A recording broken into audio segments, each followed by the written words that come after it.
Prime Minister Hendrik Verwoerd chose to make the country a republic. Then, unwilling to be questioned about apartheid, he quit the Commonwealth.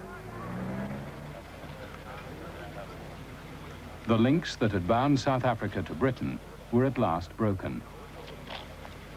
Well, goodbye to you all. All that I can say is our opponents who wanted us out of the Commonwealth have won their wish, but they've lost their cause. Goodbye.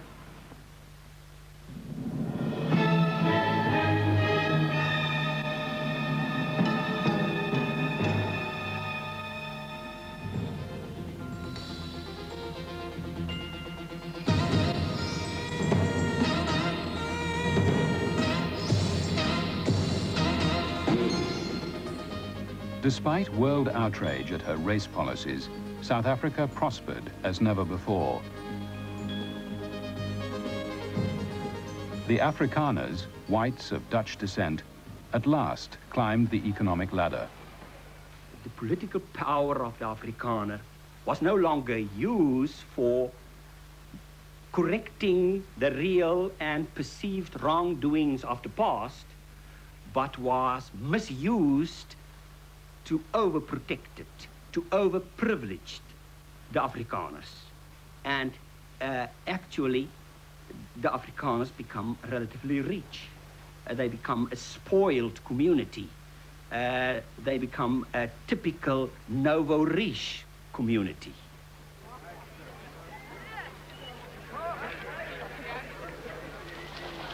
The English speakers, 40% of the whites, had long been top dogs. They too did well out of apartheid. The English, by and large, were very far from being liberals. They weren't truly keen on sharing the country, and particularly not keen on sharing political power with people of color, but they recoiled from the tactlessness and the gracelessness of elevating this into a policy. So by and large, they were critical of apartheid. They were opposed to it, but they weren't really formulating an alternative or keen on doing the opposite of apartheid.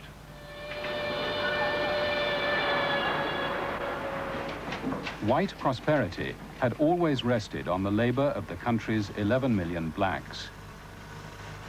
To gold and diamonds, the bedrock of the country's wealth, were now added manufacturing industries that made the new republic the industrial giant of Africa.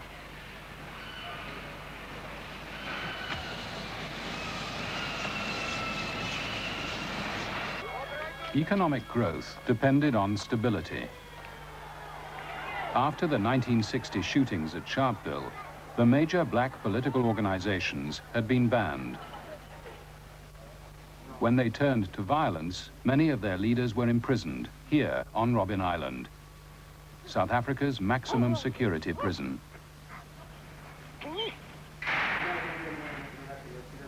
Active black opposition was crushed. The whole liberation movement headed by the African National Congress had been destroyed internally. It was very difficult to engage in any kind of military activity in the country because of the hostile surrounding areas and because of the demoralization. And really the movement faced a dilemma. Without a political base, you cannot get the armed struggle off the ground. And without the armed struggle, it was difficult to stimulate the political base. One would imagine that it would have destroyed African morale. But except for the fact that after 1960, when the organizations were banned, organized activity was so very difficult. But the anger and the feeling, the need to do something about those laws never ceased. Abroad, attacks on South Africa's race policies increased. But Verwoerd stuck to his guns. We have to live with our problems. It's a matter of race suicide which comes into the picture. We're not prepared for that. Any nation in a position such as we in South Africa has to define its racial limits. And it has the right to guard those limits. In a very real sense, separate development is an act of self-defense. The whites just have to do some things that sometimes are not so pleasant. But this is just a requirement to survive in South Africa. Verwoerd gave apartheid a new, more subtle image. Where his predecessor spoke bluntly of white domination of the black majority, Verwoerd spoke of equal rights for all, but in separate parts of the country. He gave the apartheid policy a real content. He made sense of it. Verwoerd put the essential finishing touch to it by saying that apartheid is the means by which you allow the black man to have everything that the white man has, only in his own area. He actually put apartheid forward as being not an illiberal policy, but a policy of social engineering that would at the end of the day bring justice to everybody through separation. Dr. Verwoerd was the person that realized this, that realized at the end of the 50s that the National Party need a new kind of formulation to justify the apartheid measures, to try to give a moral justification to the policy. And then he started, in the beginning of 1959, with his idea of grand apartheid. While the white man, as in the past, will remain the ruler over white South Africa as it develops out of this union of ours, he, as the guardian of the black man, will see to it that his development does take place in such a fashion that the black masses, as they become free, do really become free. We will not force independence from outside and from above. We will build up their democratic freedom from the bottom upwards, so that as freedom is obtained, the masses will be right for it. Some government officials doubted whether his schemes were workable. Verwoerd simply overrode them. Verwoerd had an obsession about this question of government policy and carrying it out. He saw himself as the Messiah. He knew all the answers. He laid down the law. He told you what to do. And yours was not to question or to query, but simply to get on with the job. Verwoerd filled top posts with Afrikaners he trusted.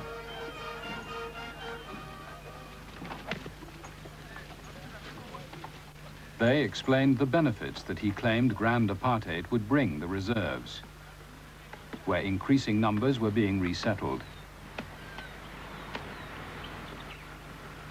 We say these people have their territories.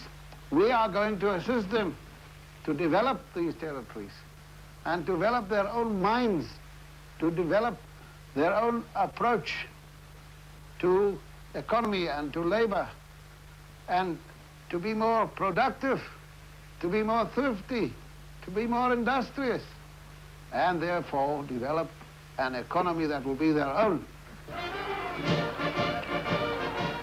Some African chiefs in the reserves saw they could benefit from such policies. The government paid and protected them. In return, they enforced government schemes to increase the output of the land, so more Africans could be moved there. The measures provoked resistance. Isizathu kukubanga indlala, uhlaziyo ludala indlala ebantwini ebebengenanto kakade. Okwesibini, sasesithembiso sokokuba umhlaba ongaphandle kwale mihlaba imithathu uzawudayiselwa abantu abanemali babe bengenamali abantu. Kwacaca ukuba ke ilushaba empilweni yomntu zathenjiswa ngemali ngurhulumente, umbuso. Increasingly, the chiefs came to be seen as tools of the government. Inkosi kulo mthetho kamasiphathe ngokugcweleyo zabuyela kucala lokuba ngabantu abaphakathi. Bandithi ke ngoku banguhafu ebantwini, banguhafu embusweni. Ngendlela nje abanalo ilungelo eligcweleyo lokwenzana emhlabeni ngaphandle kokulenza ngokuleba. Loo nto ke yasho ukuthi ngabantu abangeke babizwa ngokuthi bamalungaphi kumasiphathi ngoba asebegqibile ukutrustana ngoku baphathanga baphethe ngomlomo ngegama. In some parts of the country, chiefs who allied themselves with the government faced popular uprisings. In Pondoland in eastern Transkei, African farmers rejected the chiefs and set up a government of their own away in the hills. The ANC, recently banned but still active, was taken by surprise. The African National Congress had very little idea what was happening in Pondoland until the reports started coming out, and we sent one of our Pondoland leaders to find what was happening, and he came back and told us there was a big revolt of the whole of eastern Pondoland, and the people there wanted arms. The government sent in armed police who surrounded hundreds of tribesmen gathered at a hillside meeting. People hoisted a white flag to show that they have no intention of fighting anybody. They have just come to discuss their grievances, and the police started shooting. 11 people were killed. As the revolt spread, the Pondo farmers boycotted white traders and burnt down chiefs' huts. They murdered 2 chiefs who, they said, had arrested and tortured their leaders.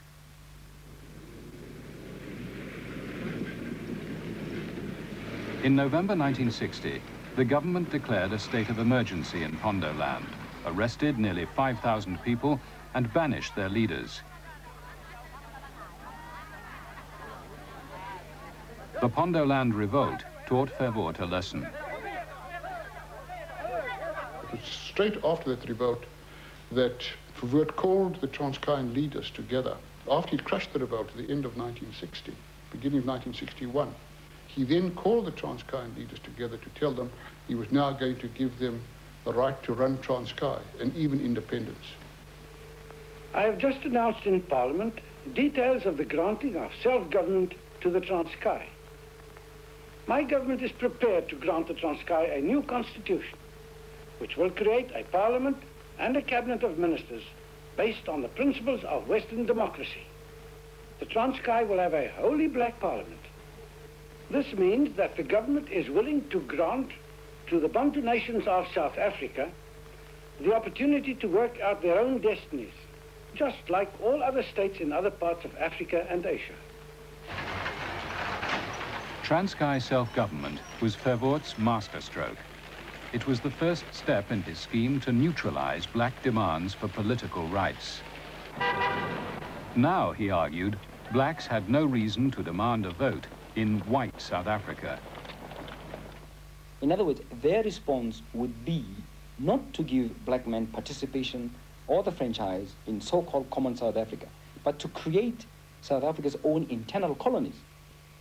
The intention was clearly to remove South African blacks from the border politic, from South Africa, in other words, and create independent homelands. These homelands were South Africa's reject areas. Whites kept for themselves most of the best farmland, and also the mineral wealth, the gold fields around Johannesburg and the diamond mines of Kimberley. Africans, 70% of the population, could buy land only in the reserves, 13% of the country. In the 19th century, they had been forced into pockets of their original territories. Verwoerd insisted that these were their traditional tribal areas. Their own areas? Sir, what the hell is all that? I have said to many nationalists, speaking of my own small group, the Tswana-speaking South Africans, their area extends from Pretoria south over the Vaal River, encompasses the whole of the Western Free State, the Northern Cape, Botswana proper, all that area containing all the diamonds of South Africa, all the gold of South Africa. It's the Tswana-speaking area of South Africa. If you had to give the Tswana people that area, maybe we could start talking. the homelands desperately needed money. They were among the poorest lands in South Africa. A government commission urged the investment of more than £100 million. Verwoerd allowed less than half of 1% of that.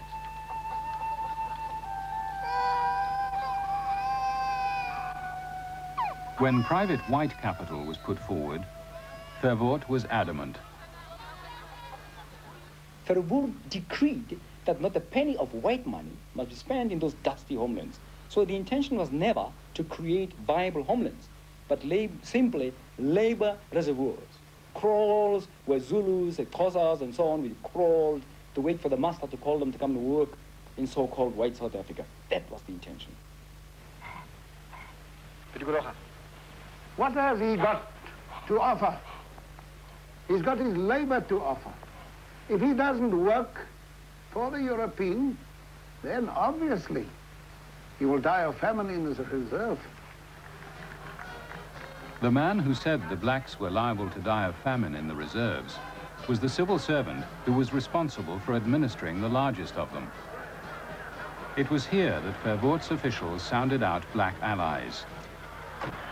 Together, they agreed to push the Transkei on to become the first self-governing homeland.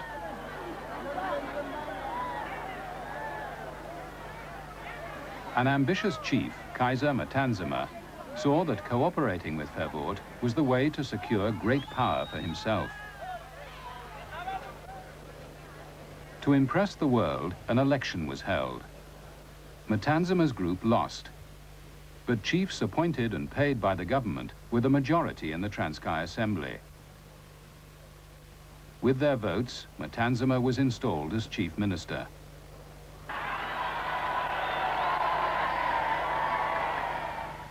He and his supporters were amply rewarded.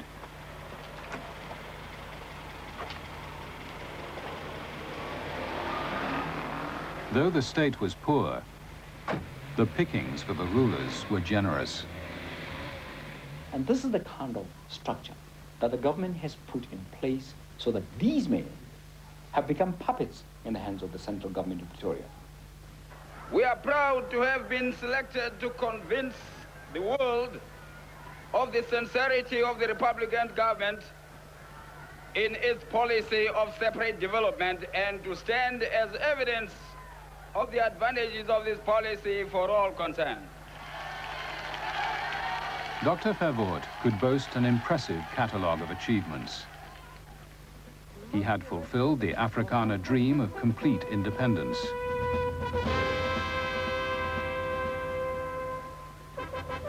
He had crushed all black opposition. He had persuaded hundreds of chiefs to embrace his homeland's policy. His vision of grand apartheid was fast becoming a reality. He was at the very pinnacle of his success.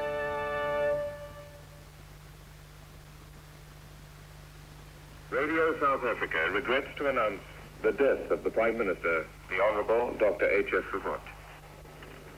He was attacked in the House of Assembly an hour ago by a man wielding a knife, and after being rushed to hospital, was certified dead on arrival.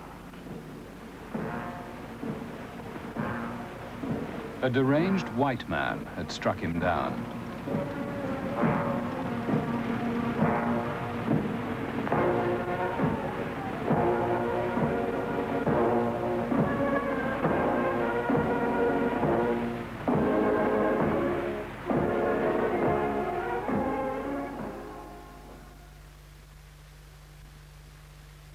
HGF Cox is available now in £2 home packs for all the family to enjoy. Pick up an HGF home pack today.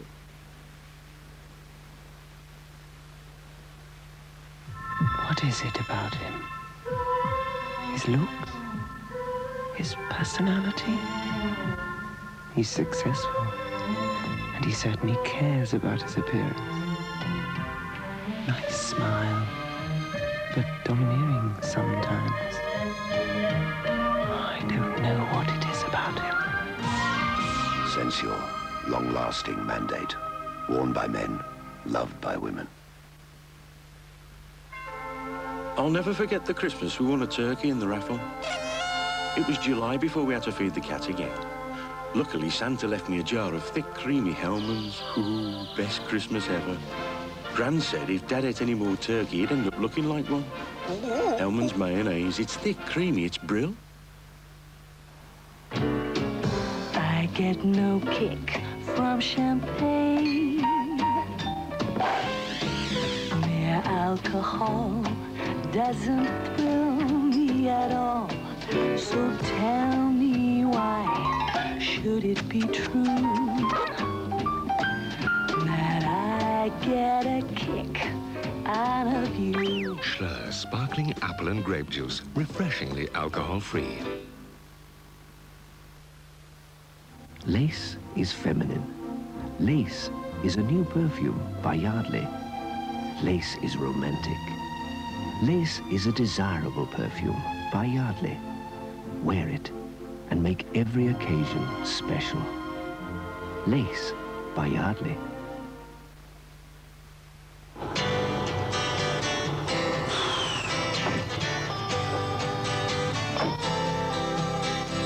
Some days things are better left unsaid.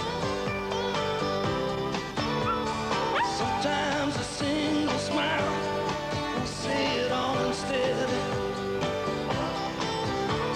Sometimes it's worth the waiting, but then you always knew that when you're ready, it's waiting there for you. It comes tall, cold, a perfect head to top the goal. And when you're ready, go for tenors.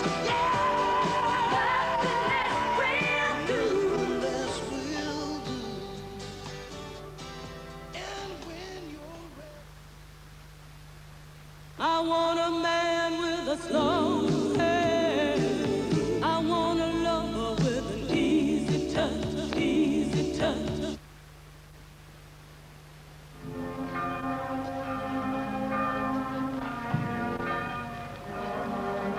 In September 1966, white South Africans mourned their assassinated Prime Minister. Even as Mrs. Vervoort arrived at Union Buildings for the funeral service, it was already clear in the minds of many that the dead Premier's successor would be John Vorster. Like the man here being mourned, the new Premier believes in the doctrine of Apartheid.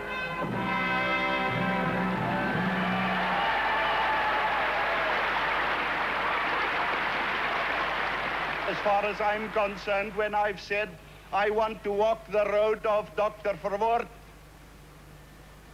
I also want to walk on that road which impelled him to promote national unity. It will be my aim and object as it was his. I ask, ladies and gentlemen, your support, not for my sake, but for the sake of South Africa, our fatherland. As Minister of Justice under Verwoerd, Vorster had given the police sweeping powers to hold suspects for long periods without trial.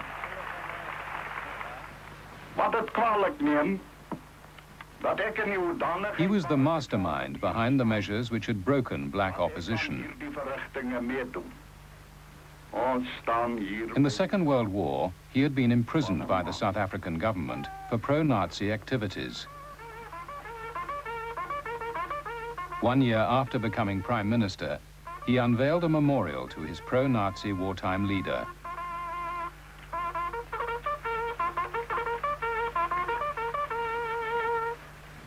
Verwoerd had laid the foundation of Grand Apartheid. Vorster built on it. Under him and his successors, nearly 3.5 million Africans were to be forcibly removed from their homes and dumped in rural slums.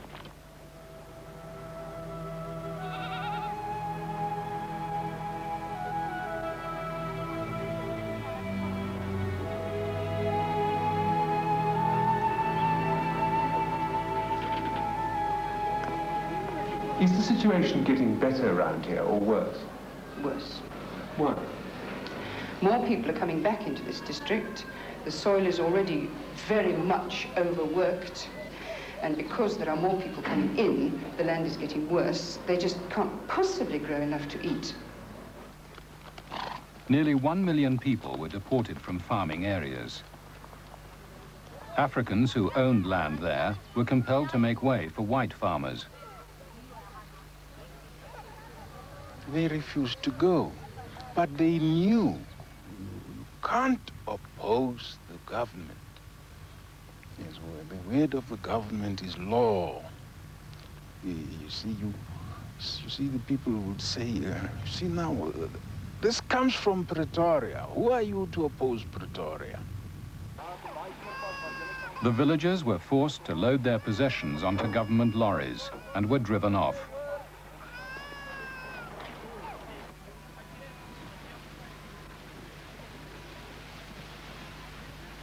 Oh, they put them on the grass, gave them 2 tents, and gave them some meal, and showed them the pump where they could draw water. Forster was determined to shift all but essential African workers from white areas. Also, over 500,000 coloureds and Indians were driven out of the cities. In one area of Cape Town, 11,000 families were deported from the district they had lived in for generations. They woke up one morning and there were newspaper posters plastered all over the press, which just bluntly stated District 60 cleared a white area. And people are still stunned by the whole thing. Nobody sort of, I mean, people see the buildings being thrown down and lorries coming in to cart people off to Cape Flats about 14 miles away. People still don't believe that it's happening.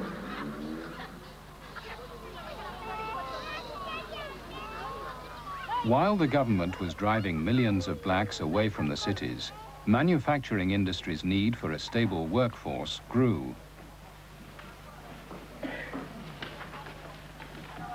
Africans were still the backbone of industry. They stole back to the cities, often illegally. The government could not deny industry labor, but it drew the line at allowing blacks trade union rights. It feared they would foment political unrest. The minister responsible actually said that the African trade unions must be bled to death. Actual words used by the then Minister of Labour.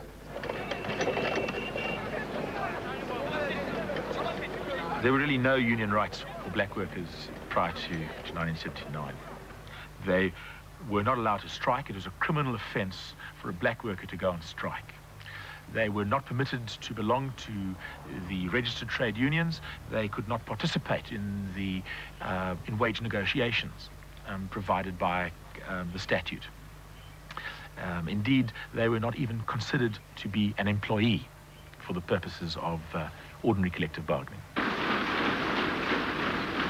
Government refusal to recognize black unions provoked frustrations that simmered for over a decade.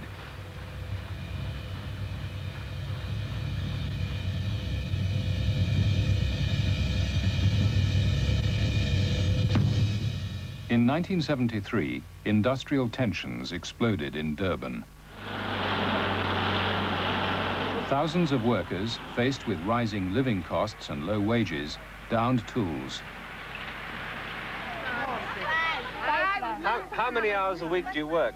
45 per week. 45 hours a week. And you get 5 rands for that? Yes, 5 rand for that. 4 rand, other one get 4 rand, other one get 3 rand. 4 rand in English money is around about £2 a week you get? Yes.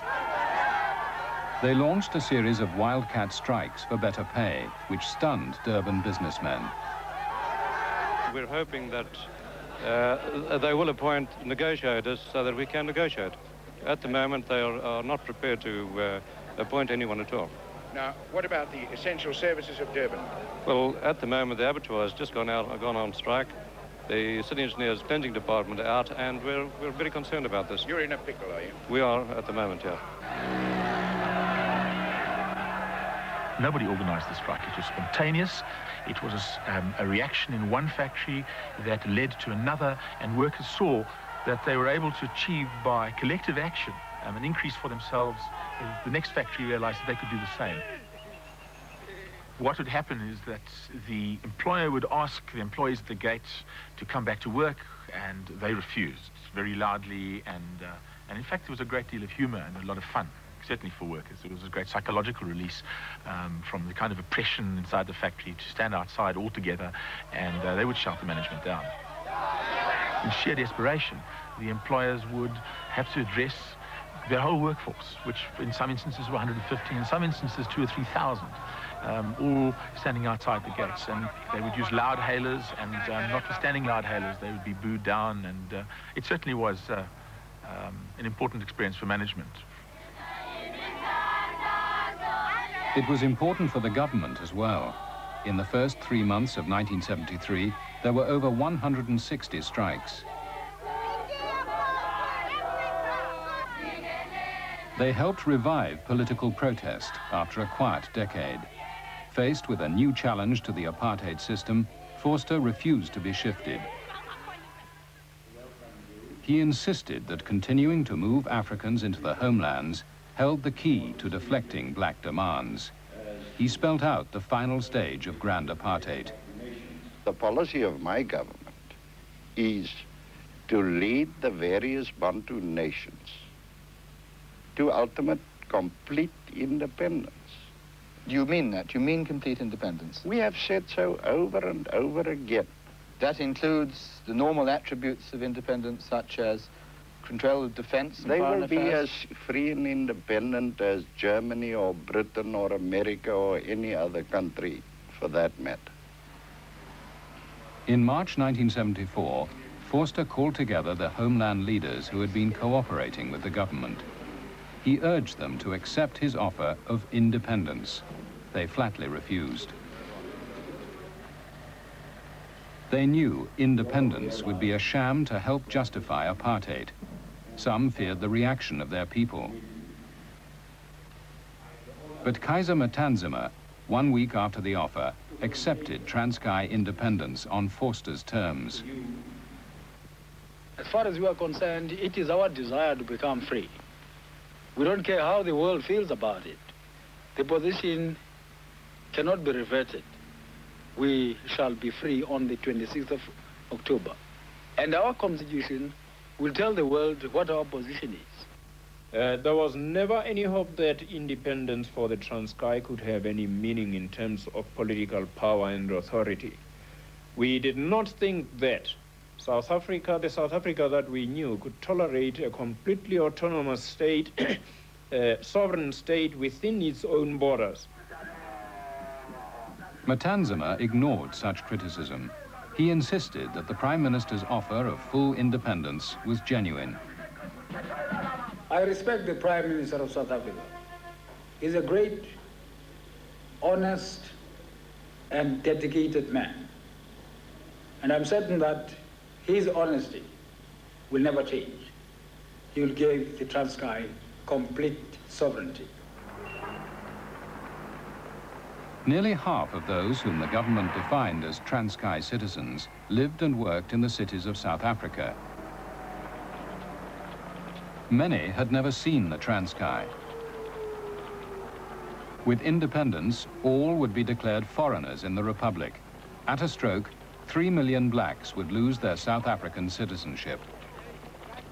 The main purpose of opposing the Transkei and independence was to try and protect black people against being declared foreigners and being deprived of South African citizenship. We knew that if the Transkei took independence, other tribal authorities would follow. As Forster struck the deal with Matanzima for independence, which no state but South Africa recognized, change came to neighboring Mozambique.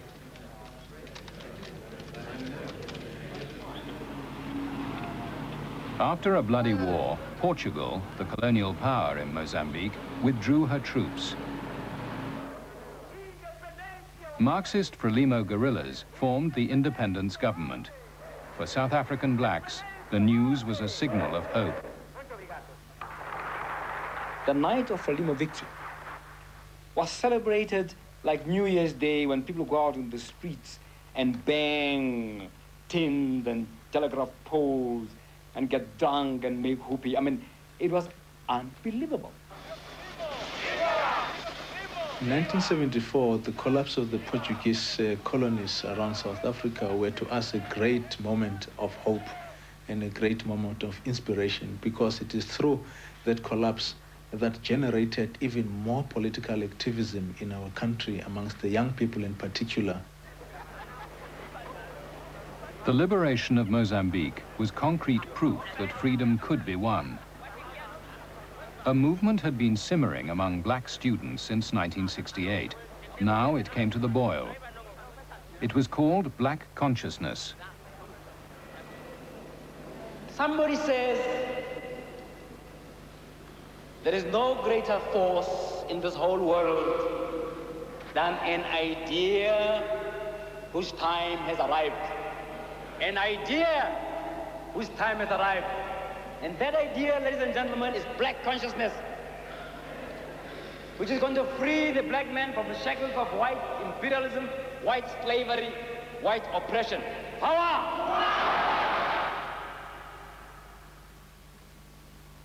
A young medical student emerged as a leading figure in black consciousness. His name was Steve Biko.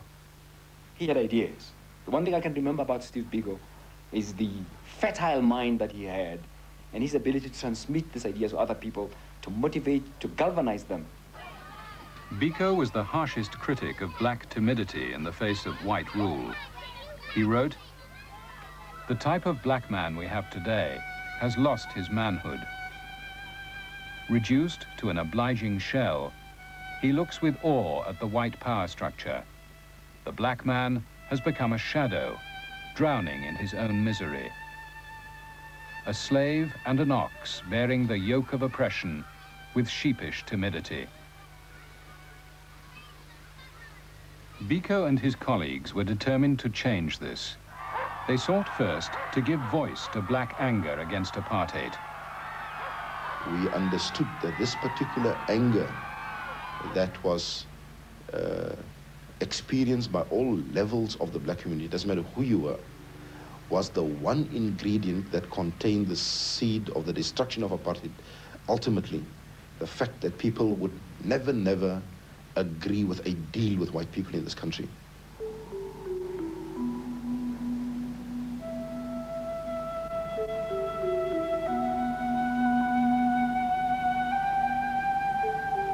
In 1976, student anger began to boil over in Soweto, South Africa's largest township, just 11 miles from the center of Johannesburg.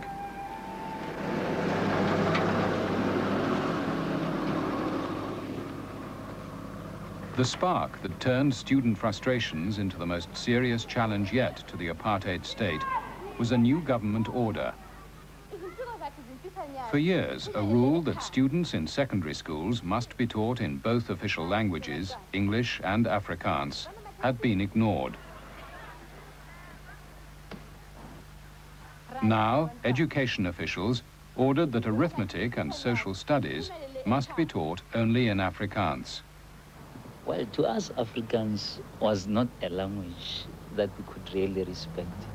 And to us, Afrikaans was the type of language that is used in the bus offices and in the administration offices, where our own people really receive the wrath of the government.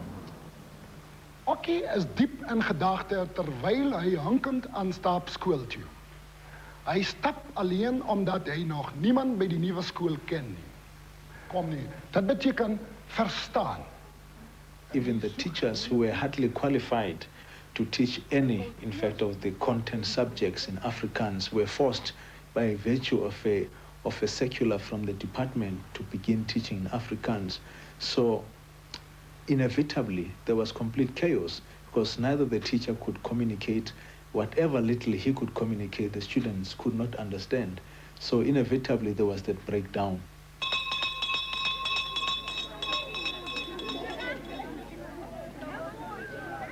Students now swept aside their parents' caution. One could sense the contempt with which they viewed the older generation.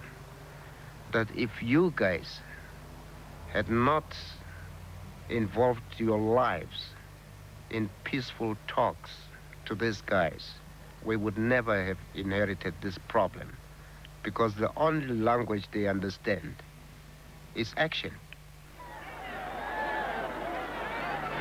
Government officials advised their minister to withdraw the order. There were strong warnings. There were a number of people within the department and from outside who spoke to him, pointed out the direction all this was going in. And as you know, what he said in Parliament was, look, it's our business to decide. We provide the money. Concerned MPs arranged for a warning to be brought to Prime Minister Forster.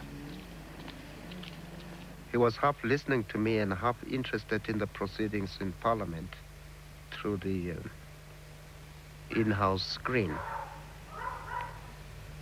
And he turned back on me and said, my doors are always open for anybody who wants to come and talk. This government will continue with the plans of implementing the regulation as we set out. What's worse, I want to give you the assurance that law and order will be maintained at all costs. Well, it's history that 8 days later, South Africa exploded in a way it had never exploded before. On June the 16th, 1976, students in Soweto marched to protest at being taught in Afrikaans.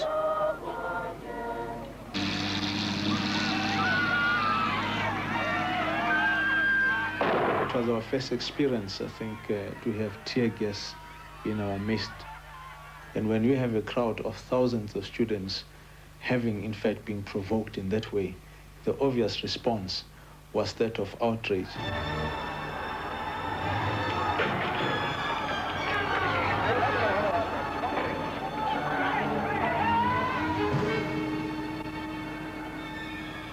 The white cop produced a pistol, and without giving any warning shot, he then shot one of the students. He was 11 years old. He was shot through the mouth, and one boy went to his rescue. He picked him up, and he tried to find transport to take him to hospital. We then scattered, trying to protect ourselves. We couldn't really understand what was happening because all was said that it was going to be just a peaceful demonstration. Policemen started shooting at random, freely and without an end.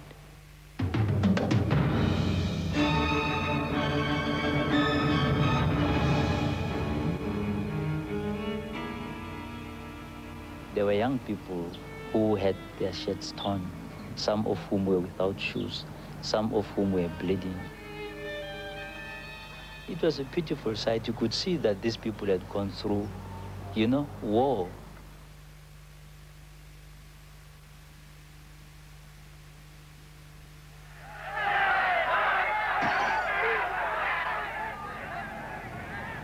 The students now attacked anything that could be identified with white rule. When one officer came on the very same route that the students were using, one was not surprised when they attacked him. And he actually died on the spot after his car was overturned and burned. And later, all these administration buildings were actually targeted as some of the centers where repression of people is taking place.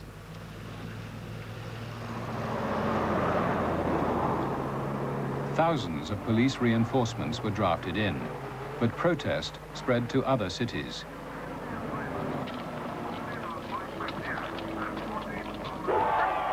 Students now looked for open confrontation. They boycotted or burnt schools. They destroyed shops and government offices. Their demands escalated. They now called for nothing less than an end to apartheid. To that, government had a clear reply.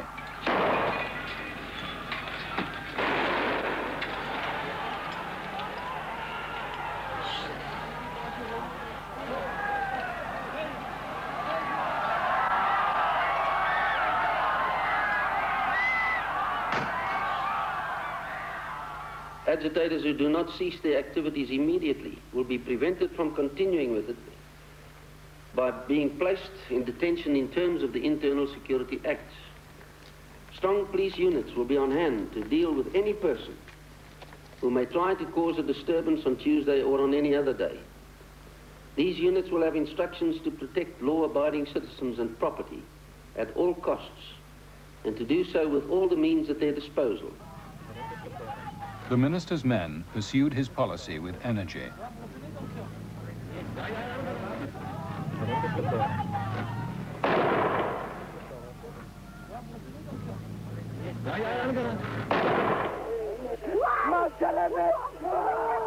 They failed to contain black anger.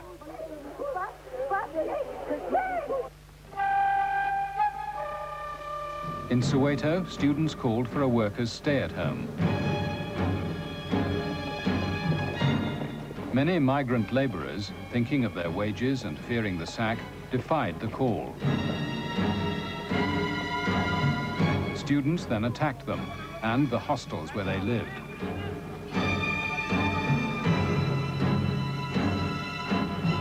Encouraged by the police, migrant workers hit back and attacked the townships. In the clashes that followed, more than 70 people died.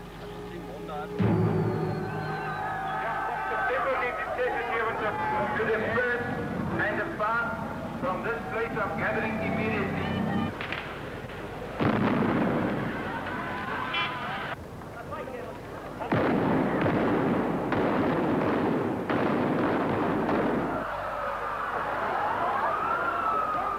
In the heart of Cape Town, police confronted students.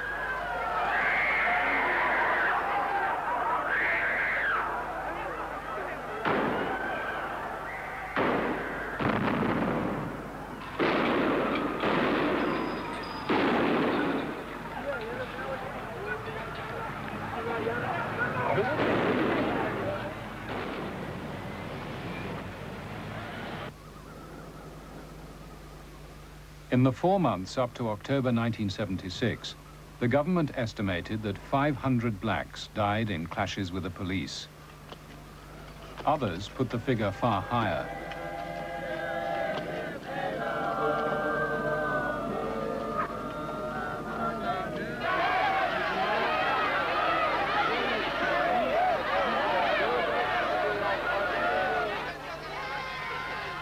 The burials became mass protests.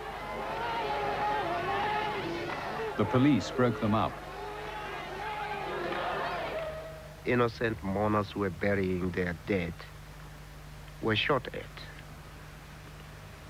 And this concerned me, and I said to my daughter, listen, it's getting a bit risky going to the funerals. You know, you've made your point. I think it's dangerous for you to go there.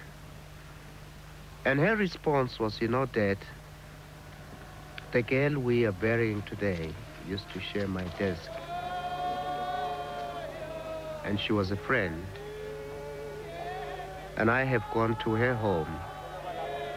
And I have seen how much her parents loved her. But she has paid the ultimate price in the liberation struggle. If I got shot and I died, I know you'll miss me, and I know you'll be sad.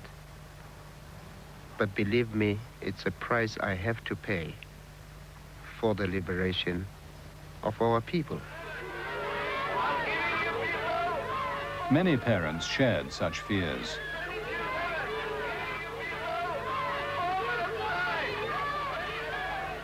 On October the 24th, 1976, when students gathered to bury Jacob Mashabane, the police moved in.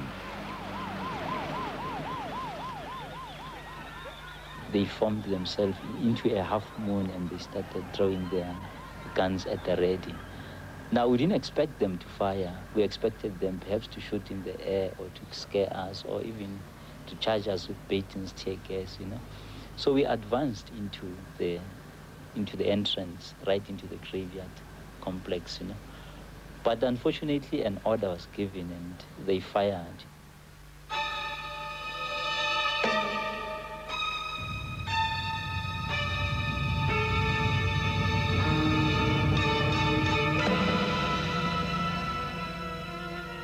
There was this young girl who was standing in front of me. She's the one who got it, and she collapsed right into my feet. You know? And as she was kicking and oozing blood through the mouth and the ears, you know, well, for some time I was held in a trance.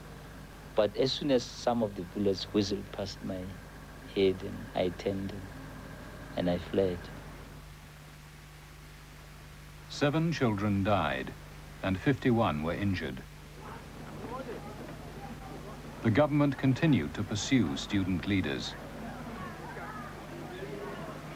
It is at that time when a lot of students, in fact, began leaving the country, and increasingly the idea behind the departure from South Africa was that of going for military training. And the ANC in exile had, in fact, the camps, it had the instructors, it had the guns, and students saw that as the only viable option, and they moved out in thousands.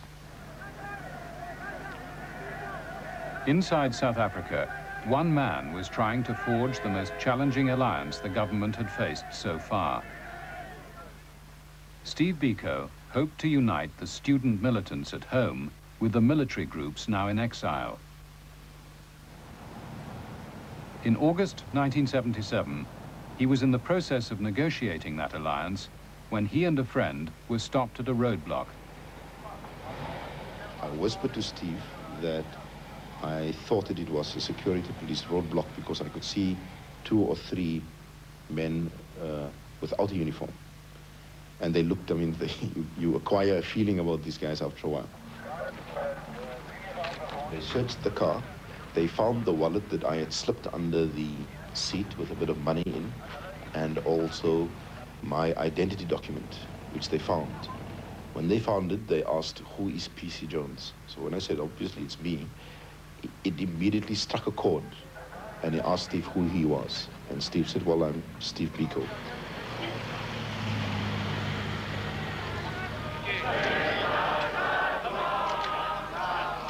One month later, after police interrogation, Steve Biko died in custody of brain damage.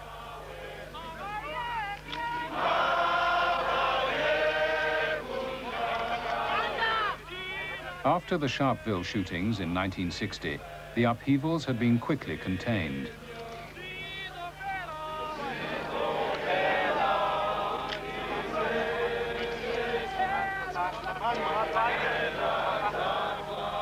After the Soweto violence of 1976, the government was forced to recognize that apartheid must adapt.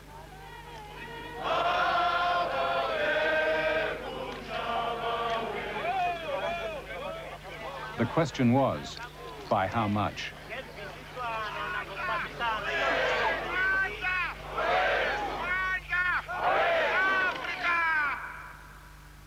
Apartheid, Program 4, follows after the news.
In a couple of minutes on ITV, Boone, starring Michael Elphick. While here on 4, the concluding part of our documentary on apartheid examines the dictum coined by P.W. Botha, adapt or die, and in particular looks at the widespread divisions within South Africa fomented by the constitutional reforms of 1982.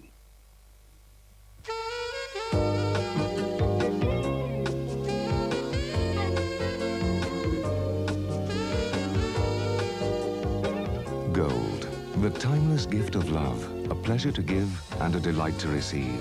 Gold looks as good as it feels, adding elegance to every occasion. This Christmas, make a gift of gold to the one you love. And make it love. Queen's Arcade, Belfast. Head and Shoulders. I didn't know you had dandruff. Shh. I don't. Head and Shoulders. I didn't know you had dandruff. I don't. Tests prove it. With ordinary medicated shampoo, dandruff can still be there. But with Head and Shoulders used regularly, it's completely clear. Head and Shoulders? I didn't know you had dandruff. I don't. So don't have dandruff. Have great-looking hair. Here's another big November issue of TV Times. With 120 pages of family entertainment. Romance blossoms into marriage on Emmerdale Farm. The Queen's 40th wedding anniversary. Save the vouchers for free royal stamps. Tammy Wynette, the country singer who's created her own dynasty. Donald Sutherland, pronounced dead 17 years ago. Hollywood on Parade. A vote for your top 10. A Lego competition. A Christmas tree bargain. All in TV Times this week. This week's TV Times. This Thursday, Channel 4 presents a fascinating profile of 3 Russian emigres who differ strongly in their attitudes to the West and to exile. Jeff Ostrovsky has made a remarkable adjustment to capitalism, achieving considerable success as a self-made businessman. Then there's Sergei Malchevsky, who spent 10 years in prison in the USSR for anti-Soviet propaganda. A monarchist at heart, his tragic dilemma is that he can't reconcile his love for Russia with his hatred of communism. And Igor Sinyavin, dissident artist, organizer of illegal exhibitions, faced the choice of labor camp or exile. After 11 years, American life still conflicts with his strong sense of Russian nationalism, driving him to a bold decision, to return to Russia, perhaps a Russia of one's own.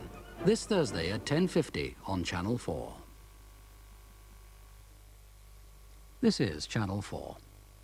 The next programme, Apartheid, Adapt or Die, first transmitted last December, was the last major documentary about South Africa to be made before the government there clamped down on the flow of information.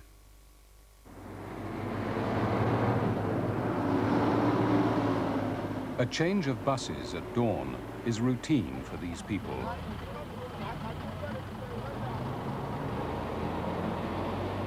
They come from Kwandebele, one of the tribal homelands that form the basis of apartheid.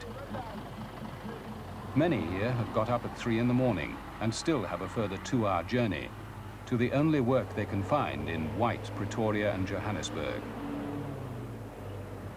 Each evening they return. 10 hours commuting doesn't make for efficient workers. Just one reason why in the late 1970s some white South Africans decided apartheid must adapt or die.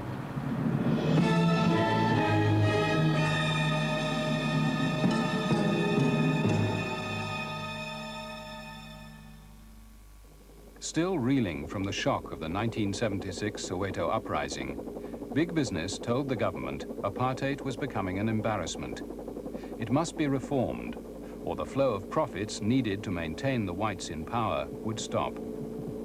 This meant, for instance, recognizing the right of black workers to live near their work in the swelling black townships like Soweto.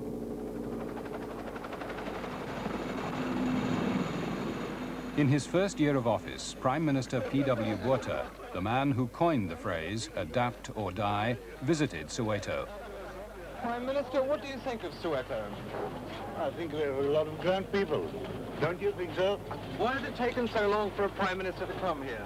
You put that question to those who were my predecessors. I have taken the first opportunity to come here that was available to me. What does the future hold for the urban black in South Africa? The future hold that we must be positive and not negative that some people are. Botha conceded that black workers were in the townships to stay. He set up new elected local authorities so that they could run their own affairs. The idea behind Botha's reform was that the people would have a vote, the councillors would have a stake in the system, and the government would have black allies in the townships. Minister Piet Koornhof came to Soweto sporting a zebra skin. May I remind you of the well-known example of the notes of the piano, white and black, only if they are played both equally, only then can there be a sound of pretty music which is endearing to the world. But there were blacks who thought the new councillors were too keen on playing their own tune. You would find, for instance, a guy getting into the council, having nothing, just being an ordinary man, and then soon thereafter he has a flourishing business. And that was one of the main complaints. But now, somewhere we felt the people should act in some way, they should be active in some way in order to oppose the councils, in order to show the government that these councils are not appreciated by the people because they've been imposed on the people. And that is why the civic association was formed. The government gave the councillors all the trappings of office, but little money to do the job. The council's main source of income was rents. They were forced to put them up. Across the country, residents began to form local groups to protest against the new black councils. But for the moment, it seemed the problem of the township blacks was solved, at least for P.W. Botha. Let us firmly dedicate ourselves to seek solutions for our unsolved problems and to build a future of happy communities in this lovely land of ours. Playing the ace of his reform hand, in 1982, he announced his plan for bringing non-whites into the South African Parliament. Botha's new constitution would welcome into the white sanctum not the black majority, but two minorities, the Coloureds and the Indians. Each would have its own house in Parliament and a member in Botha's cabinet. Botha's plans rang warning bells. The prospect of sharing power shook Afrikanerdom to its foundations. Many Afrikaners believed they had fought long and hard to win what they had and were not prepared to share anything with anyone who wasn't one of them. They found a champion against power sharing within P.W. Botha's own cabinet. Well, power sharing is directly contrasted to separate freedom. Because power sharing, as we say, power sharing would be the end of white domination. Troonicht schemed to swing the National Party away from P.W. Botha. Within their party, the Transvaal was the dominant province, and Troonicht was the provincial leader. He fixed a party meeting for a date when he knew the Prime Minister would be away. But unknown to Troonicht, the Prime Minister's friends had been doing their own scheming. Some of our senior ministers, in collaboration with the Prime Minister, deliberately planned to bring him to Pretoria and challenge Troonicht in his den, in the Transvaal, amongst his own people. The Prime Minister arrived after the meeting began. I was a bit surprised, but I realized that if I would make an object to that, it would look like not being able to confront him. The Prime Minister warned his party that the alternative to sharing power was losing it. They faced a threat from black revolutionaries, and without the Coloureds and Indians as allies, they might go under. Troonicht didn't know what had hit him. Well, eventually there was a vote, and I lost the vote. I haven't participated in anything which gave me such a kick as what happened that day. Man, let me tell you, it was really a beaut. I'm the Prime Minister of the Republic of South Africa. I was Prime Minister this morning. I'm still Prime Minister. And I have the vast majority of members of parliament behind me. How do you feel about the vote, Mr. Chairman? P.W. Botha won, but it was only the first round. Troenecht quit the National Party and 16 MPs followed him into his new right-wing party.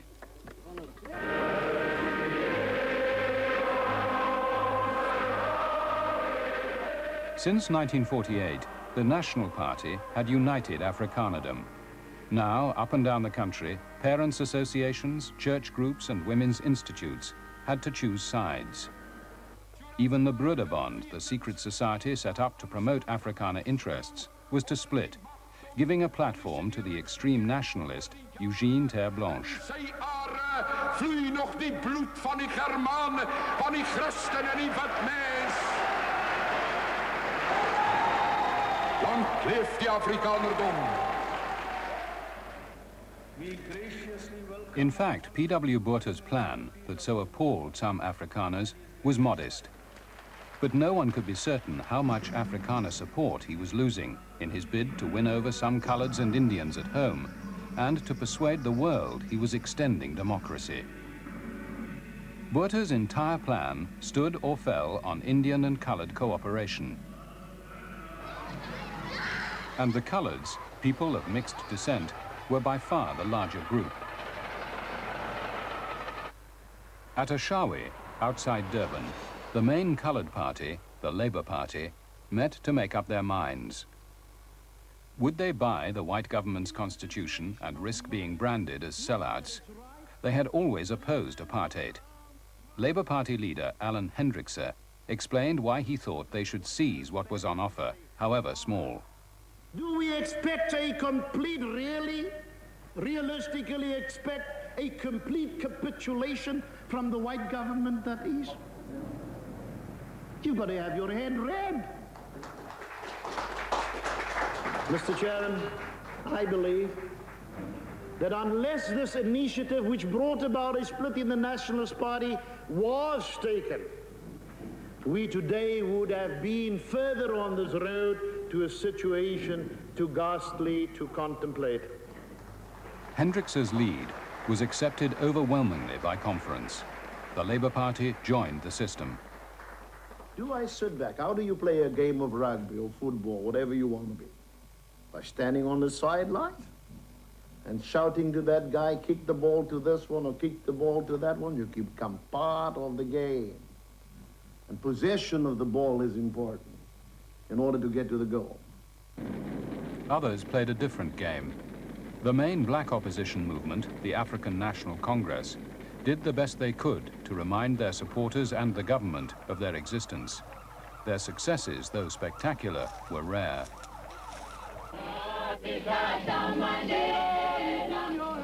In exile, the ANC trained guerrillas and rallied international support. But inside South Africa, they were banned. And their leader, Nelson Mandela, had been in jail for almost 2 decades. His name became a cry for freedom, but his voice was silenced. Now the blacks inside South Africa who rejected Botha's new constitution saw the government had unwittingly played into their hands. Well, I think in our discussion, we actually said we must take advantage of the legal space that will have been created by the new constitution. They wouldn't have wanted to detain anybody during that time. They wanted to prove to the international community this constitution was acceptable. The opposition seized the opportunity to revive organized resistance. In the same month as the Labour conference at Ashawe, an Indian Congress invited a then little-known coloured preacher as their guest speaker. Come on, sir!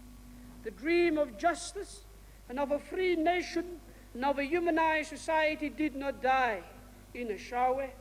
The people who made those decisions in Ashawe never really understood this dream. That was the first day of the Anti-Psych Congress. I met Alan Busak at the airport and informed Alan that there was this idea of establishing a front against the new constitution. By a front we meant, right, an alliance of all organizations opposed to the new constitutional proposals.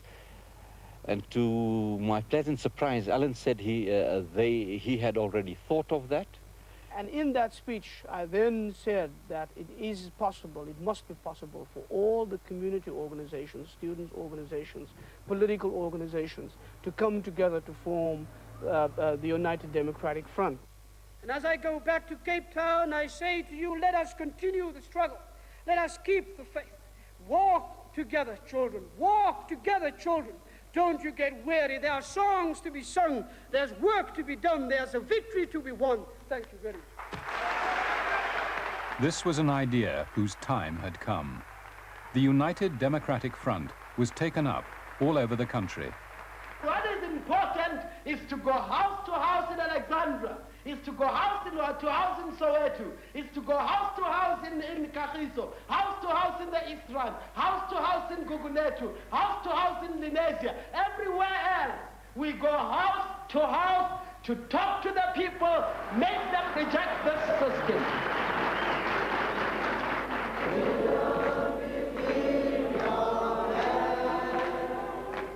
The community groups formed to fight individual local councils now came together under the UDF umbrella.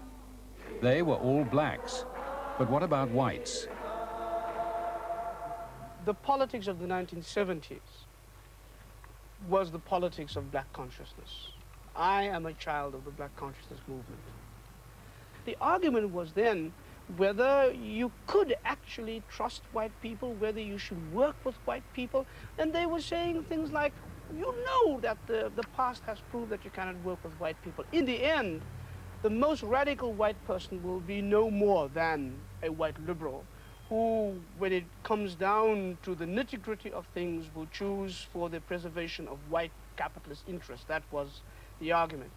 I said, and so many of other people with me, look, you cannot take that as a basic philosophy. We cannot continue the basic racist arguments that we have been taught by South Africa and by apartheid. You cannot judge a person by the color of that person's skin. You have to judge that person by that person's commitment.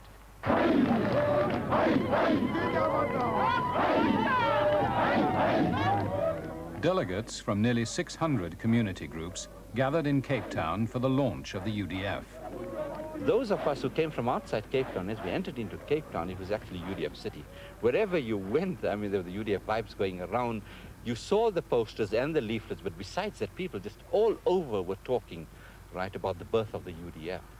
Arriving there, 15,000 people, I mean, the people packing the hall, thousands standing outside, 3,000 or so in the marquee, singing freedom songs. Our students, young so-called colored students, singing songs in Xhosa.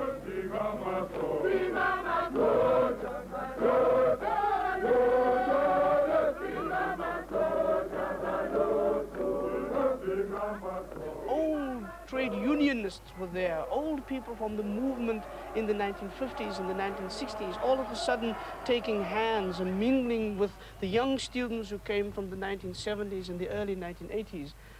It was incredible. It was incredible. The time has come for white people in this country to realize that their destiny is inextricably bound with our destiny.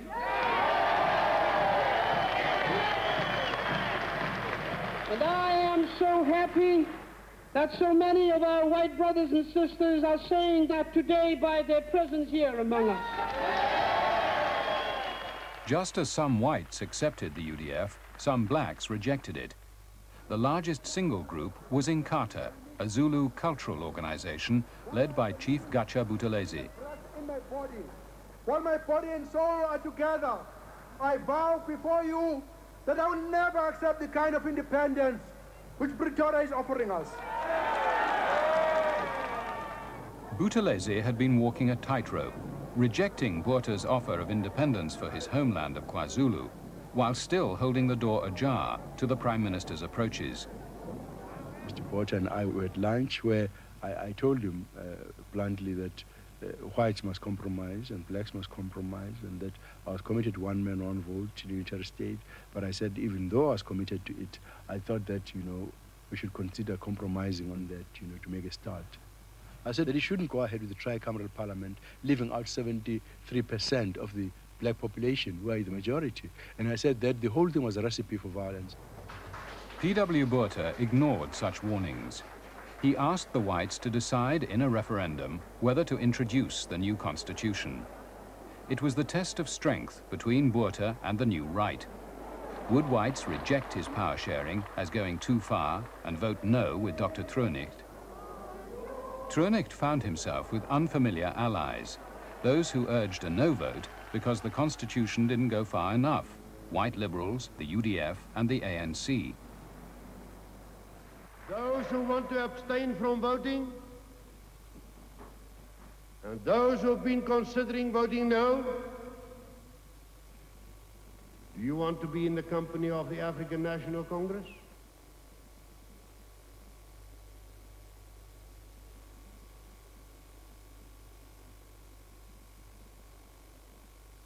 Decide for yourself. I'm not accusing you. Such tactics helped the government to win a two-thirds majority. This enabled them to hold elections for the new coloured and Indian MPs. The UDF saw the credibility of the government's reforms now depended on whether the coloureds and Indians would use their vote. This is the same government who thinks that they can play God in the lives of people. The same government who detain us without trial and who torture us in their jails and who ban those who stand up and speak for justice, who throw them on that infamous island or lock them up in Pollsmoor prison. This is the government who want you to go and vote. You must be crazy to do that. As from Wednesday, doesn't matter. It doesn't matter. Doesn't matter what Alan Bullock is saying on the other side. On Wednesday, we begin a new chapter in Israel. As well as holding their own rallies, the UDF attended Labour Party meetings.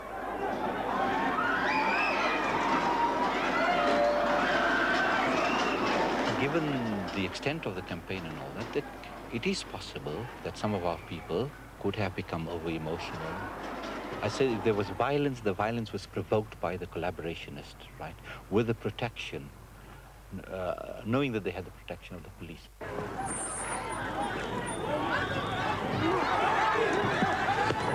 As an expression of the popular will, the elections left something to be desired. You solemnly But 120 coloured and Indian MPs were elected to the new tricameral parliament, including Alan Hendrikse. And you solemnly promise. One obviously finds the percentage poll somewhat disappointing. I don't think anybody expected a very high poll, but it could really have been higher. Our people have rejected this tricameral system in no uncertain way. When all the figures come in, it will be shown that just about 16% of our people participated in this election. And we want, and I'm one of the people who want that if they ignore the people and implement the constitution against the will of the people will refuse to be governed.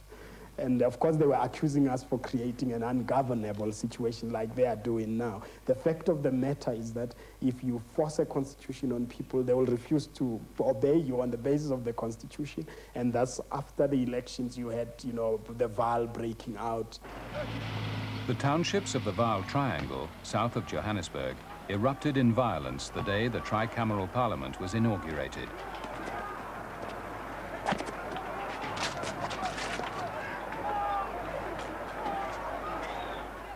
It all started when the new black councils imposed yet another rent rise. Now this really sparked off the whole thing because people felt now enough is enough. And when rioting started, I went up into the tower, took a pair of binoculars and looked around the area. The township residents vented their frustration on government representatives closest to hand, the new black councillors. Most of the time I would see groups of people moving up and down, especially the youth. They were attacking, for instance, a place of a councillor not far from my place. Each of them was shooting. So they ultimately hit him down and he was taken to hospital by helicopter. Over the next 2 years, Most black councillors were forced to resign or seek refuge in white suburbs. Tenants refused to pay rent. Bankrupt councils could not function. For the first time, the government was forced to send in the army. Township after township became occupied zones, policed by young conscripts in their Caspers and Hippos. They are there still. In 3 years, more than 2,000 people had died. With political meetings frequently banned, the mass funeral became the main form of political protest. In September 1984, Father McCamel conducted his first. Now here on that day, we had 18 people to bury. And we had about 20,000 people attending. So you can imagine how congested the place was. What happens normally with such funerals is there's a lot of singing, especially freedom songs. Hymns are sung provided the minister in charge, puts his foot down somewhere that hymns should be sung, but in most cases it is freedom songs that are being sung.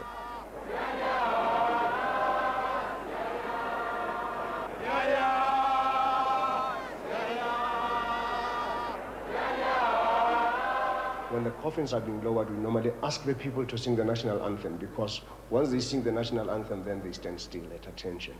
Then there is that semblance of order and dignity in burying the people.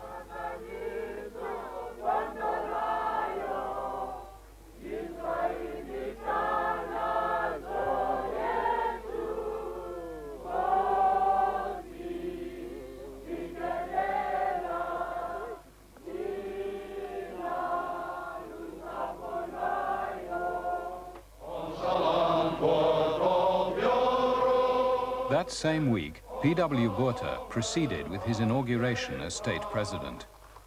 He was invested with powers to override anything the tricameral parliament might decide. He would need them.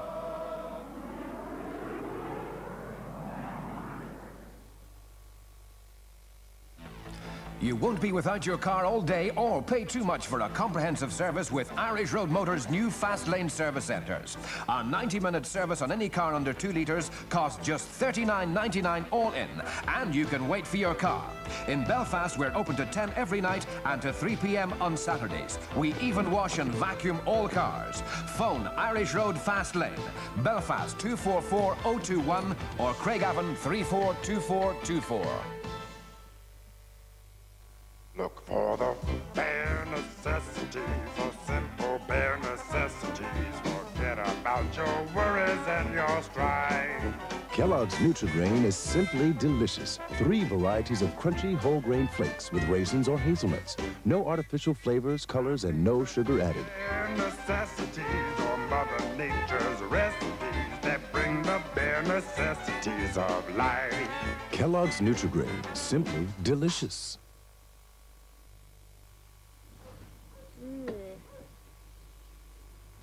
Freeze. Those pajamas are filthy. Anyway, these are your favourites. Mum, but rabbits at cub camp. Look, Robert, these will need a soak. But... And the bus is coming at 3. Well, I'm not going then. Come on. That's the problem, Robert. Dad, I can't wear these. Take your others. Mum says they're dirty. Oh. OK. 1 wash, but it might not be enough. Dip, dip, dip. If she uses an ordinary biological powder, 1 wash may not be enough. But let's go back and start again. With Bold's boosted biological power, stains like blackcurrant juice disappear first time, more of the time. Robert, there you go. All clean. Soft as bunny rabbits, too. Mum. Have a good time, son. Bye, Robert. Dib, dib, dib. Bold 3. Cleans first time, more of the time. Penguin, do the penguin. Man can't do it, just can't do it. Penguin, do the penguin. Penguin, do the penguin. The man can't do it, just can't do it. Go for the chocolate. Live for the biscuit. Penguin, penguin. The dog can't do it. No way can you do it. Do the penguin, do the penguin, do the penguin. But That's the name of this group.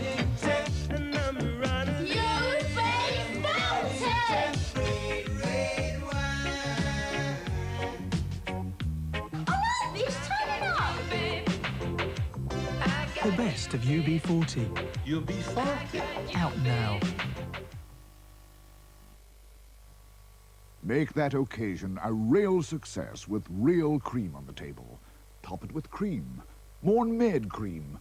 Pure luxury.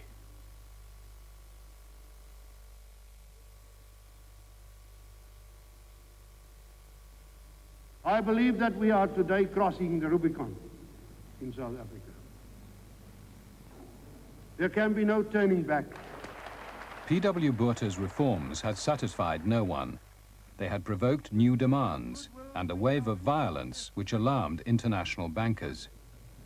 Early in August, I was in my office and received a visit from one of the vice presidents of Chase from New York, who'd come out to tell me in very charming terms that they would like us to consider, as he put it, voluntarily relinquishing our facility with them. I think that was really the start of the movement to cut credit off from South Africa. As Botha spoke, he knew that $14 billion of South Africa's foreign debt was due to be repaid over the next year. Its economy would be dealt a body blow if other banks gave in to anti-apartheid pressure to pull out. Foreign Minister Pick Botha had dashed off to reassure American and European creditors. He had put the word around that the state president would announce major reforms in his Rubicon speech, but it didn't work out that way.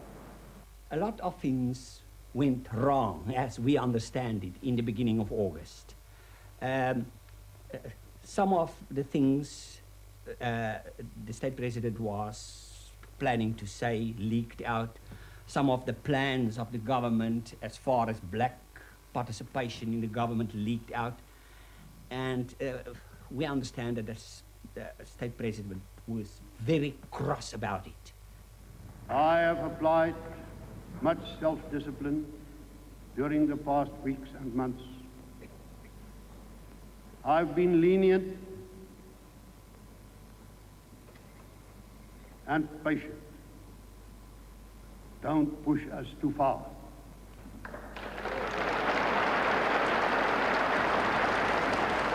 We have never given in to outside demands, and we are not going to do so now.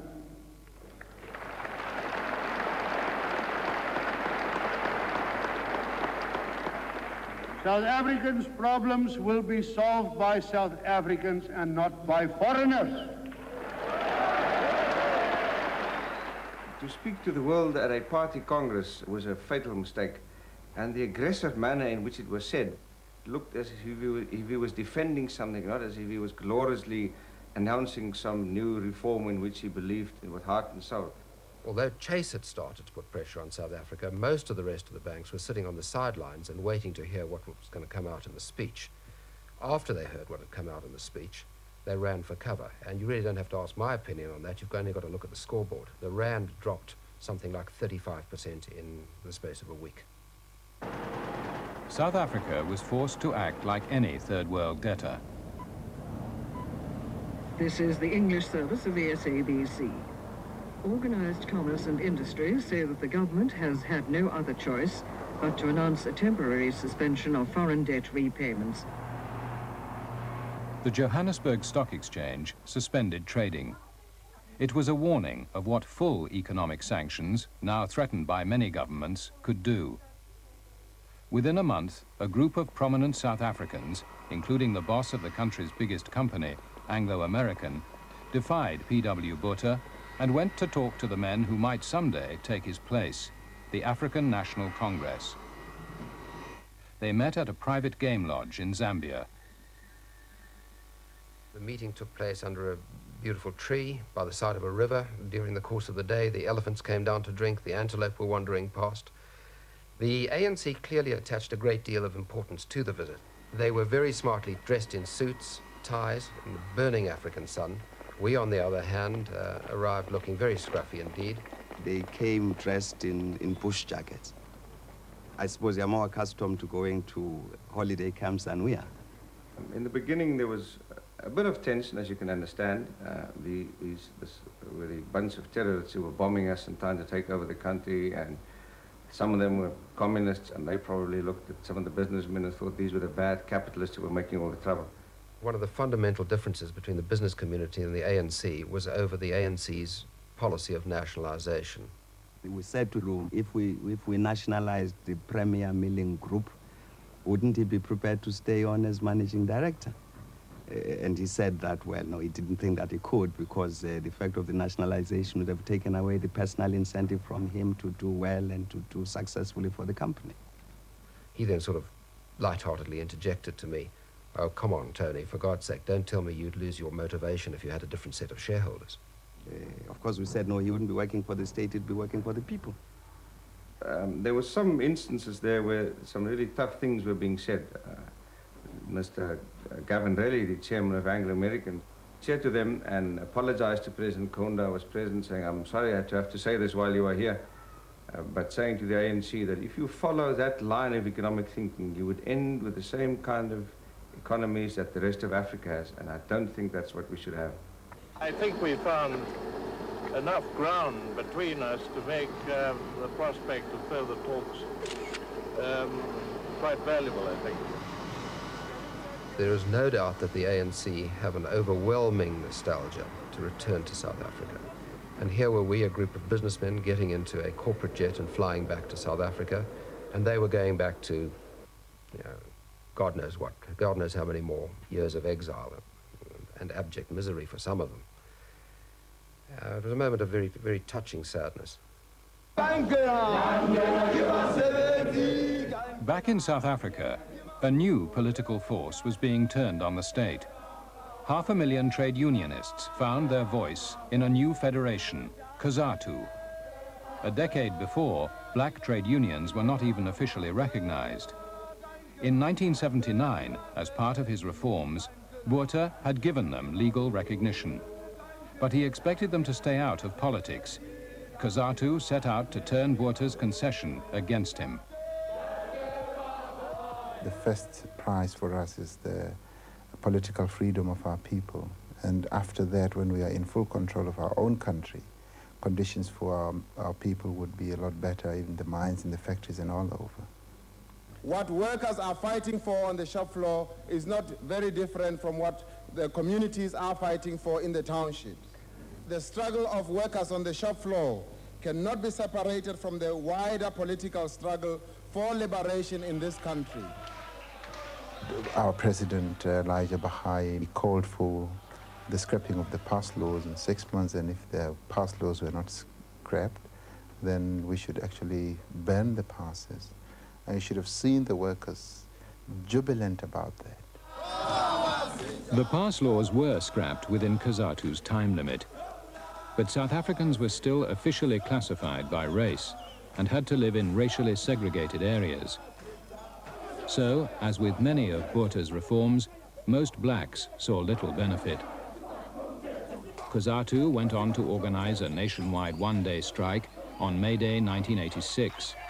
This year, a national miners' strike crippled production for almost a month. Black trade unions were on the move.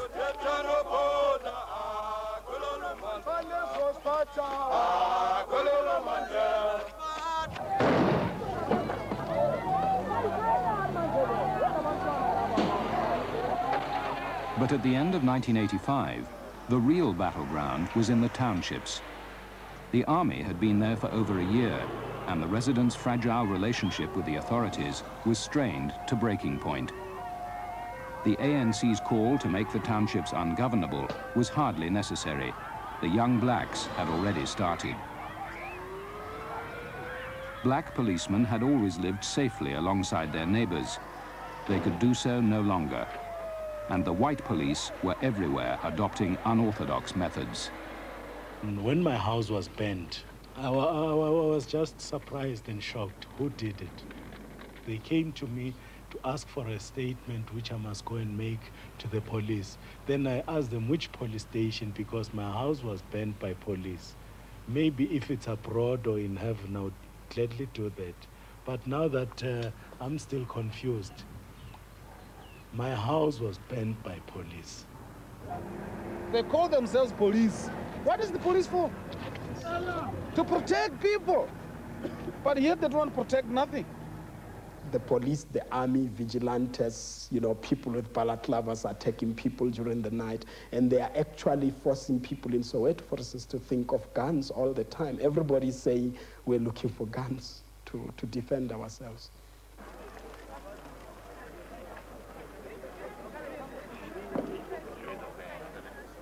As conventional authority broke down, young activists, often called comrades, stepped into the breach. They sat in judgment on their peers and their elders in people's courts. We're having a people's court here. A people's court? Yeah, we're having a people's court here. There are things that I don't go with. For instance, if I must be called into a people's court, being an elderly person, being a parent, and a child, a small child, must thrash my buttocks or tell me that why did I hit my wife, why did I have an argument with my wife. I don't think that is the right way, because by so doing, we're doing a wrong thing. These things should be done by those in authority, like marriage counselors, like priests, those whom you stood before them when you got married, not children. We've got it already. With the youths taking over, the schools were again at the center of the struggle. Shouting the slogan, "Liberation before education," the young comrades put pressure on other children to boycott their classes. Some of us consider education necessary. We deem it necessary that we go to school. But at the same time, we understand what's going on in our communities.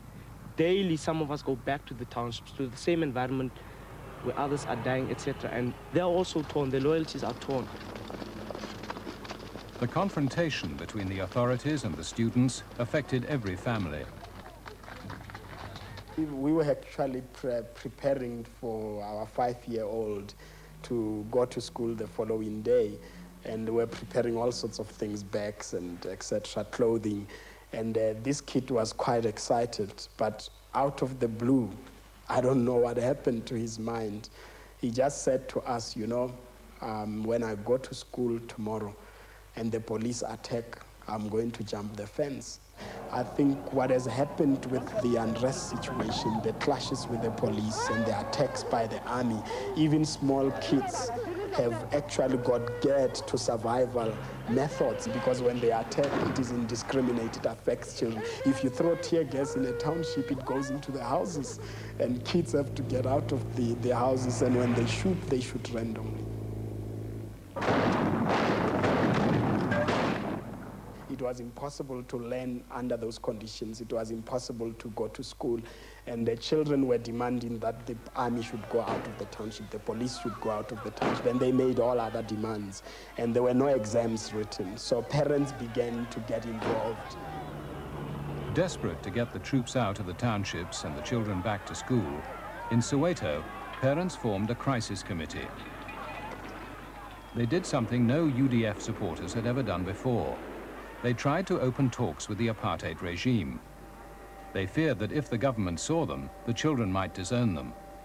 It was risky for us to go and see a member of the government, but we felt for the sake of the lives of our children, we needed to go and see them.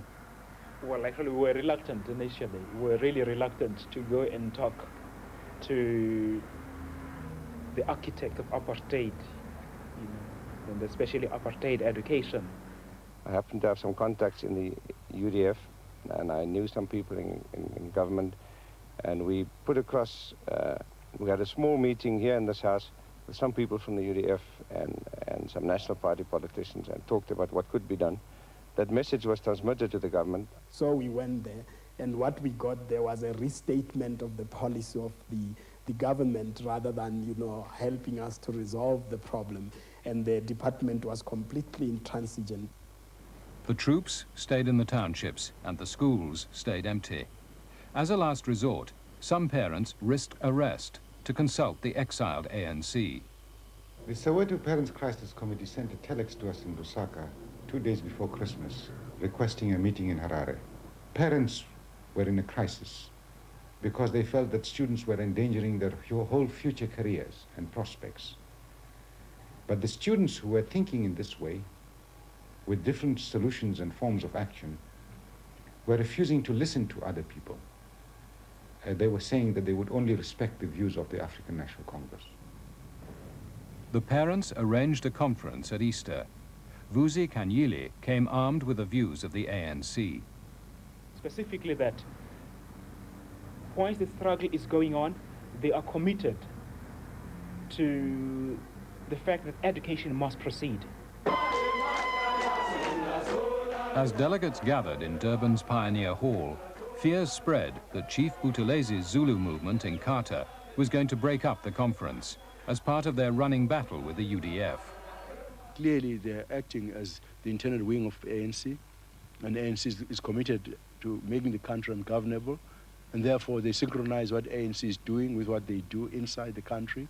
I mean, ANC has virtually said that young people must band themselves together to kill all those whom they describe as collaborators, quote unquote, and that includes anyone who doesn't support their strategy of violence. Approximately 1 o'clock, a phone call came through to the office of the lawyer, where I was busy writing my speech because I had not had time to do anything beforehand, to say that the Pioneer Hall was attacked by a bus full load, seemingly of Inkatha followers. 1 or 2 people were killed, others were shot, others were in hospital. We immediately drove to the Pioneer Hall to find everything in chaos. The people had fled, chairs were overturned, tables were overturned, the others were not there. Delegates were convinced that Chief Buthelez's Inkatha was responsible. Inkatha has been alleged to have attacked some UDF members. I believe that as far as defending ourselves in retaliation is concerned, I believe in an eye for an eye and a tooth for a tooth. Fearing Inkatha's return, the conference regrouped in a new hall for an all-night session. I remember at about 4 a.m., over 1,000 people were sitting there in that hall with their eyes open. Of course, some would have been half asleep, but struggling to get through the resolution, to take a decision. It was a painful decision for me personally, because I knew that when we say the kids are going to go back to school, we are actually saying so, knowing quite well that there is the army in the township. So we knew quite well that there is still a possibility of some of those kids actually being killed within the school premises.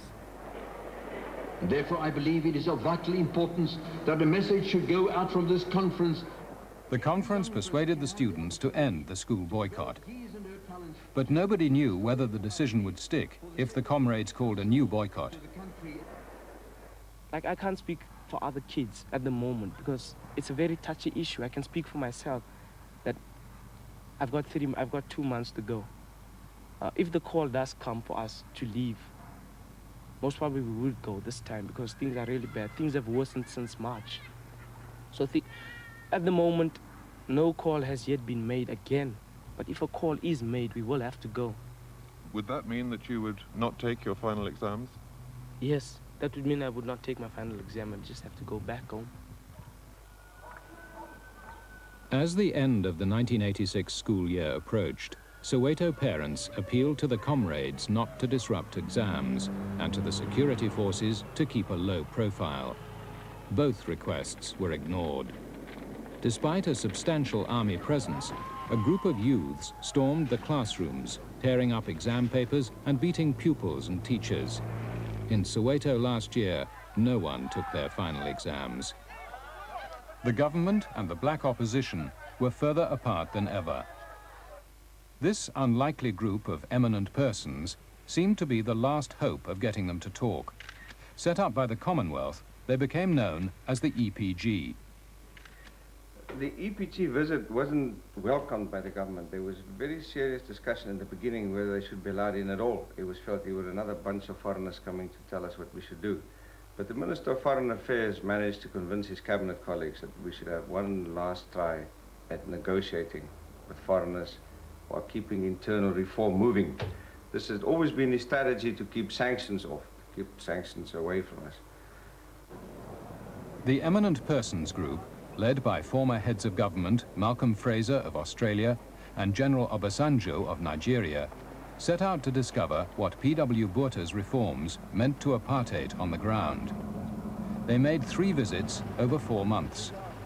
They met leaders on all sides, including Botha and Mandela. They wrote in their report, "When we arrived in South Africa, there was carnage in the Johannesburg township of Alexandra.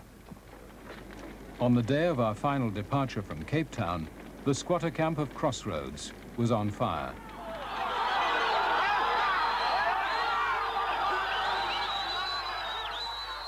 For a decade, the authorities in Crossroads had tried unsuccessfully to remove the squatters. Now they tried using half the population to get the other half out. They encouraged the established residents to form vigilante groups, identified by their white armbands, and gave them arms and support. The white man here is a plainclothes policeman. The comrades of the UDF did what they could to fight back, now with the occasional firearm, against fellow blacks, backed by the security forces and their Caspers. Such unrest was dismissed by the government as black-on-black violence.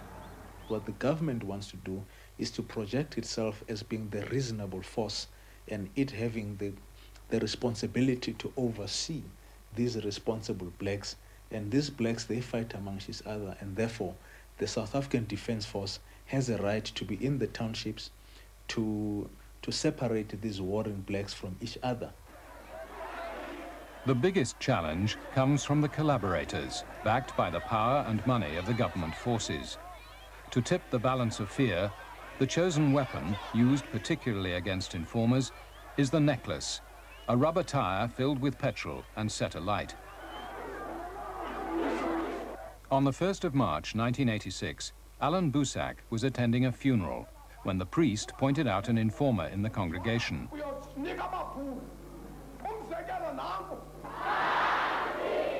The man actually jumped up and said, "I know you're talking about me, and I'm not afraid of you," which I couldn't even understand why he would do that. In less than a minute, that crowd had him outside. By the time I got out there, he was already bleeding. So I tried to talk to them, and they listened. Some of them, the UDF marshals, were wonderful. They formed a protective circle around me, helped me to get that man out of that situation.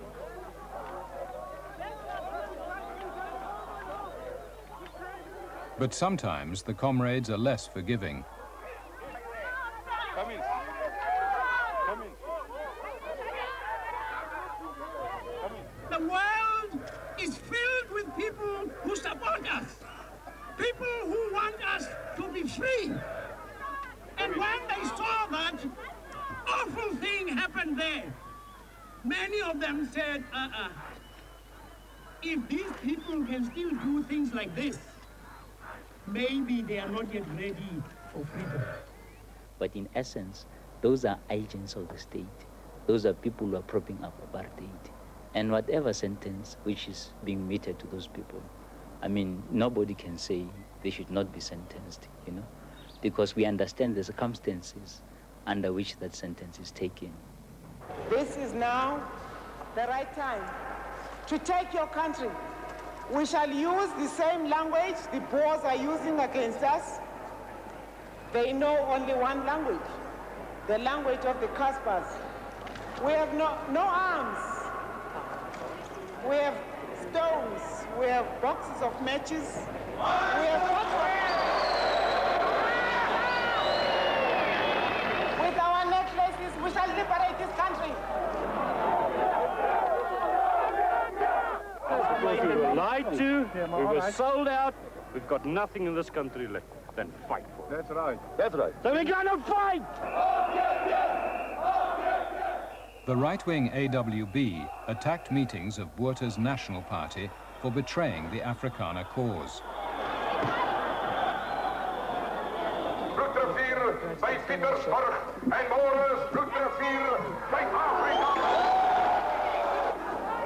For the whites, this was the first taste of tear gas. It appeared that the government had merely provoked a white backlash while failing to appease the blacks. In this atmosphere, the Eminent Persons Group asked the government to release Mandela and unban the ANC. In May 1986, the decision was taken. It became clear to members of cabinet that two things had happened. First of all, reform had become obsolete. That was no longer the name of the game. What was being asked of them was, without it being put in such crude terms, is that the National Party should talk to the ANC about the handing over of power. Once they reached those two conclusions, they decided, let's have sanctions rather now than later, and they held with the EPG and everybody else. The reform phase of P.W. Botha was over. The state of emergency he then declared is still in force. 20,000 were imprisoned without trial.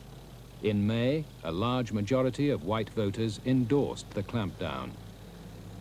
Apartheid would not adapt so much that it had to die. I don't know what's going to happen in the future. Because like I say, we're all caught square in the middle. No one knows where this country is going to go to. We have people advocating for peaceful change. I mean, that seems like a pie in the sky. Under the present circumstances, people are being killed daily, every day. And under the state of emergency, no news filters through as to what is actually happening in the townships. But we know that people are dying every day. It's a reality that we live with. And a lot of students have also reached the point where they say that if we die, so what? But as long as liberation is gained. And many of them are prepared to sacrifice anything for liberation.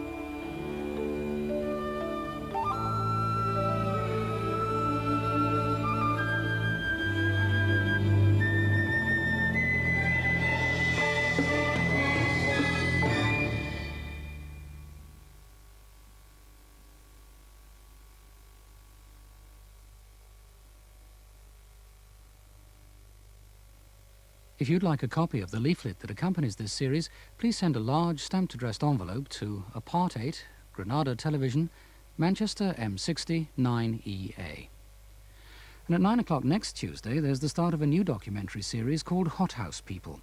It examines the intriguing and controversial proposition that people, like plants being forced, can be brought to higher levels of achievement and intelligence by intensive training, or hothousing. Tomorrow, Odyssey goes to the rainforests of South America and finds some frogs looking after their tadpoles in a most unlikely way. There's a visit to China to join the Hong Kong to Peking car rally. The programme also returns to the barren wastes of Spitsbergen to investigate the island's prolific bird life. And takes a trip with the Tuareg across the Sahara on one of the last camel caravans. Odyssey, tomorrow at 9.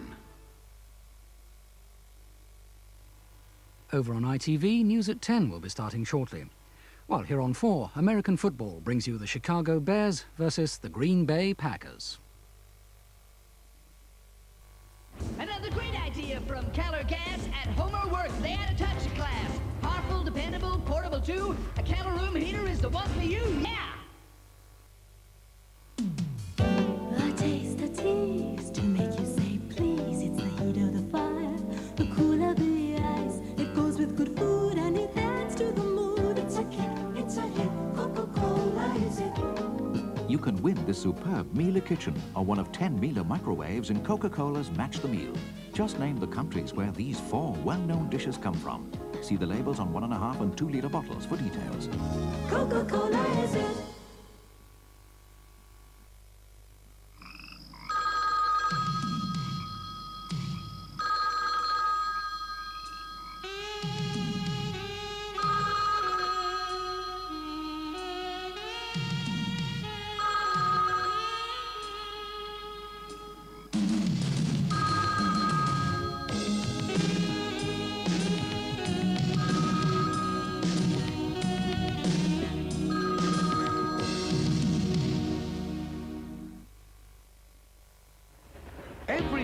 stroke of 8, I lower the level crossing gate and use the time this sets aside for the tastiest munch we've ever tried.